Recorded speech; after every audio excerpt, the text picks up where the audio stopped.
Hello and welcome again. I'm Dr. Pauline Baird, your cultural bearer from the village of Buxton, Guyana. And I tell the stories of our village, our family histories, our whispered stories, our practice hidden, long lost, and sometimes forgotten traditions. What the stories say? Yeah, House of Basadi, Dara, handmade. As I told you, Dara is my sister. She has her business in Antigua. She makes her clothes, linen clothes, and she makes them so they can cover the mature body and the chic body and any kind of body. She got you covered. Check her out on Instagram, Dara Handmade. We still in the school day stories. Now, in the first form, we were a rambunctious lot. I mean, we used to make nice for some. Laugh hard, talk hard, do plenty wickedness. You know, you're passing paper, you're talking, all them kind of thing. But we had some good ways about us. We used to do this thing. I don't know if you all know this one. We used to write down Bible verse and Bible questions. We used to write down all these questions. You know, we go to Sunday school and vacation Bible school and we get, you know, who was the oldest man alive in the Bible, you know, was the shortest verse in the Bible. People would come with 10, 12 questions and we would quiz each other. I remember this guy Lennox Benjamin, if you see question where you bring 100 questions. And we had fun answering these questions, you know, but we were noisy. And one day I think we were so bad that the principal had to come. And the principal at that time was a woman named Miss Verdi Downer. Yeah, remember Verdi? Verdi Downer was from Pleasance, I think. A very prim and proper woman. Very prim. You know, I hear Verdi raise her voice. Verdi talking very softly. And she was a miss. In the next episode, we're going to talk about a miss. Miss Verdi Downer came. And she said we were not behaving well, so we will have to get detention. She didn't left way to the prefects, you know. Now she self got admitted to this detention. So 1A had to stay back. That the class would call 1A, first form A. Nabi A.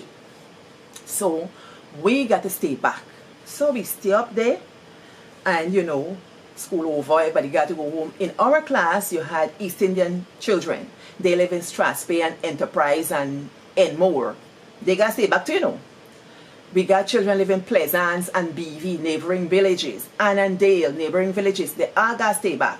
Some people got to catch bus to go home. So God knows what happened when they got to stay back. So when you do bad thing, you got to get the punishment. So we've already know, we prepare ourselves. I've already come. We all write the lines. We get with 6 and 7 pen. We ready. We get with 6 and 7 pen. So we ready for the thing. I must not make noise and all of that. Not Verdi, girl. Not Verdi. When Verdi arrive and tell we what we got to do, we nearly drop. First, Verdi get on she flare skirt. And she get she little court shoes.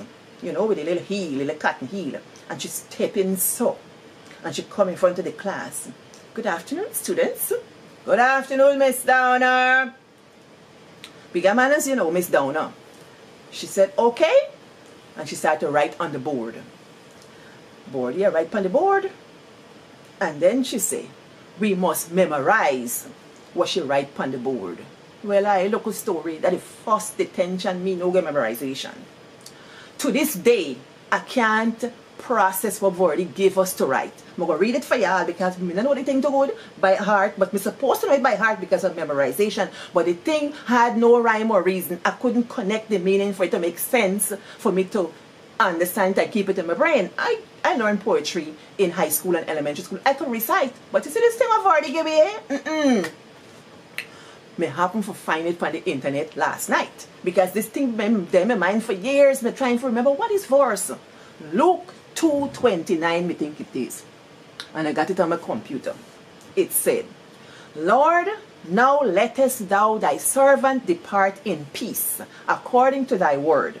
For mine eyes have seen thy salvation, which thou hast prepared before the face of all people, a light to lighten the Gentiles and the glory of thy people Israel. People. Me still don't know what it's about. Lord, now lettest thou thy servant depart in peace according to thy word. Who should talk to? How this thing apply to us? Now it's a picnic. Why? I mean, I see a connection. It's not like, you know, we got recite the heights of great men read and kept, you know, for do something for me. Me I know what it's for. It not teach me nothing. It not give me no good word. It not give me no uplift. It not help me correct my behavior. A pure punishment. So now, we there. She tell me we got to memorize. So we get the thing, man. We get it. Lord, you memorize, you cram in. Lennox Benjamin go up to Vordy and say, Miss Donna, I'm ready. And he start, no, Lord, now she go back. You don't know it, go back. And the next we there, Billy Armstrong gone up. Lord, let us go back. Because you got to say, Lord, no, lettest thou. Lord, no, lettest thou. What is that? Your mind wants to say, Lord, let thy servant depart in peace. This lettest and thou. Thee thou lettest. What is that? So, Billy gone up, he got to get sent back. This body gone up, they got to get sent back. So we start up in earnest, we are cramming so. Well, soon enough, you know, somebody go up and the Bailey squeak past. Yes, they're gone.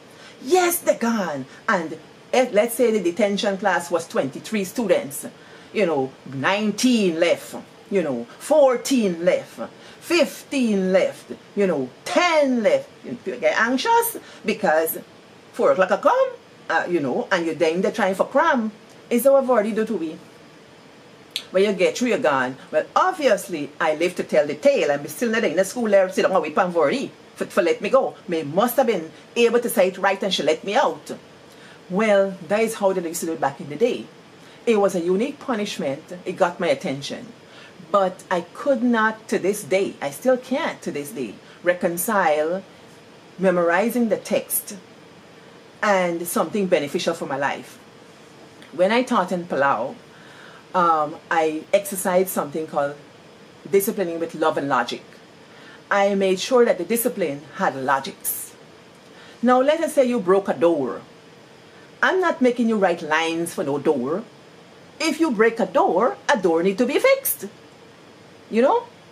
If you broke a door, you broke assets of the school, you got to be able to make recompense for that. And one of the best things you can start with, maybe apologize for breaking something that costs money. You didn't put it there.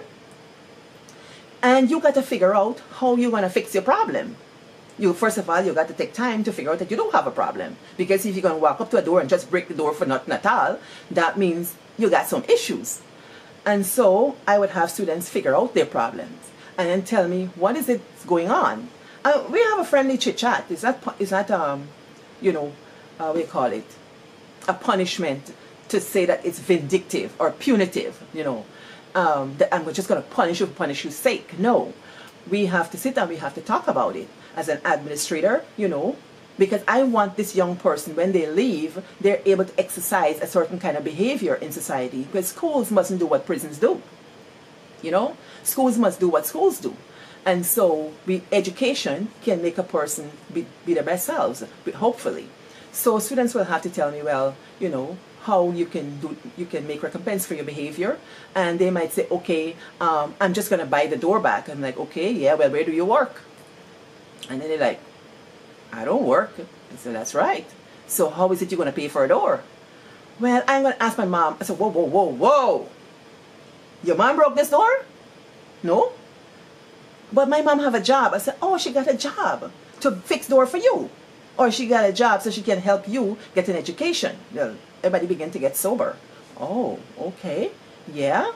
So we have to talk about this thing for days. Yeah. For days. It doesn't take a long time. It's a short time. We have to sit there. It takes as long as the student is, it takes for as long as the student needs to get it, you know. So we would have these conversations where students will talk about, you know, how they're going to fix the door. One student said, well, maybe I can get a part-time job. I'm like, sure, where do you think you can get a part-time job? And then, I don't know, so, well, you know, you got to figure it out. You're smart. You're 16 years old. You can go and figure out where has part-time job, and with your schooling and so on, how you're going to get this money back. Long story, they work it out. They find places that has places that have part-time jobs, and they go and they get their jobs. They have to figure out, well, how much a door costs, how much you put on the door, all the things concerned, and it becomes like a real learning experience. But you see this Verdi thing here? But it's the end out? Nah. I would have preferred, you know, a discussion about the behavior and what was so wrong with this behavior, or what kind of behavior she was, you know, accepting of. But children being children, you know, we probably would have made more noise again, but that's something aside. You know, nowadays we need to have more cogent conversations with young people as to conduct and things like that, because still children aren't stupid.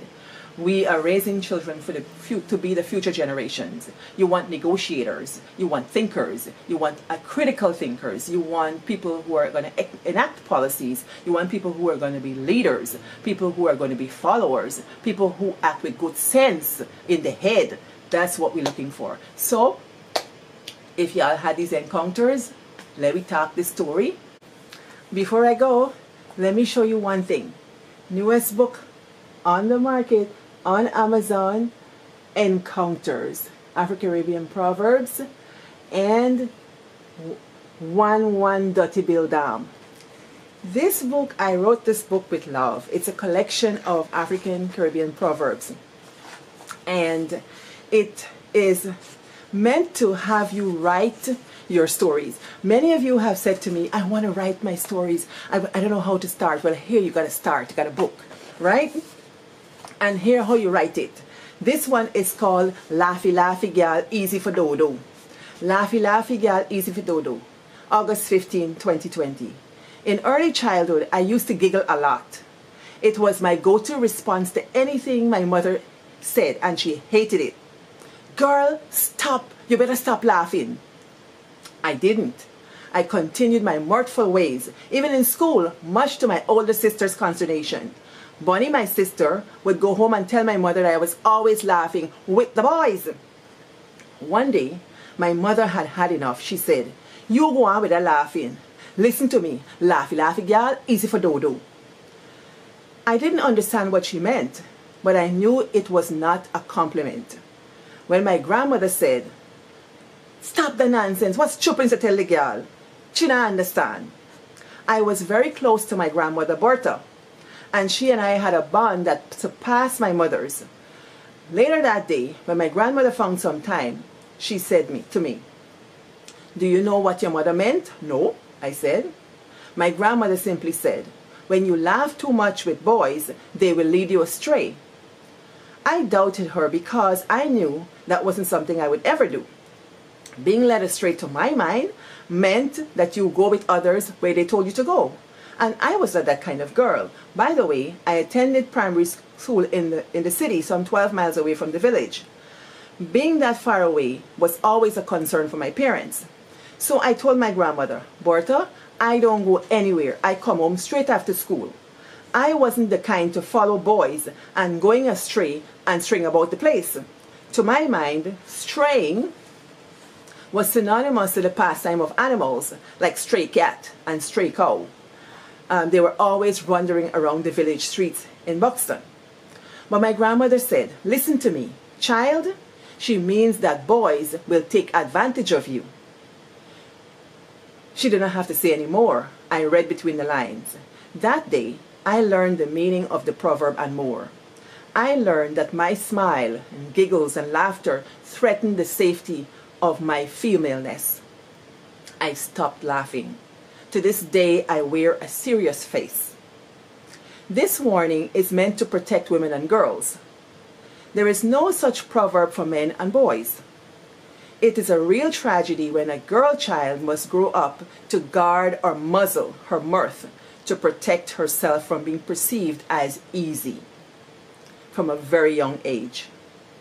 A loss of innocence and a sense of freedom are high prices to pay to gain sexual awareness and self-protection. This proverb has been in use since the 1900s among Africans in Guyana. It speaks to gender issues and the treatment of women and girls, among the enslaved and formerly enslaved Africans in Guyana. In the day and age of the Me Too movement, this proverb is particularly meaningful, reminding women and girls that much has changed, yet so little. Women are still targeted, and they are still fighting for the right to their own bodies. This story was given to me by Colleen Dean Holder. I would like to raise an army of writers. One dirty bill dam. If you want to be a damn writer, join me. I'm going to give away 10 books to interested What is Story Sayers. So drop me a line and I will give you this book. Send me your email and your address. I will give you this book. And join me in January when we begin to come write with me. I want an army of damn writers who are going to write this down one line at a time. Come on, encounters. Y'all are good.